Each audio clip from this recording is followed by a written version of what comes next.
แค่เปิดมาหอดมาถึงแล้วก็จะได้แห่เป็นขบวนตอนทัพจะได้ประทังกิน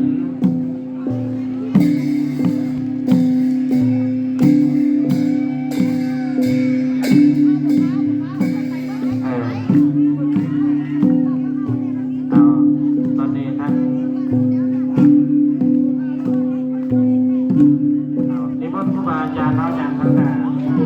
ประธานจะได้จุฬาครูบา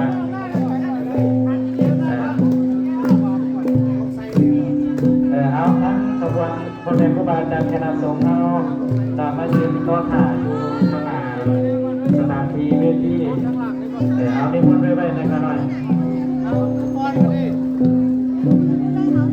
เอานิมนต์ครูบาอาจารย์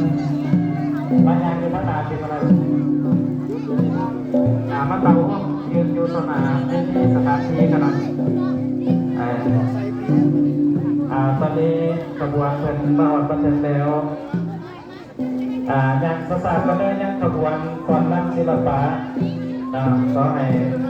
พอไปหลายๆนอกให้ยินเราถ่ายเพื่อนกันเป็นมา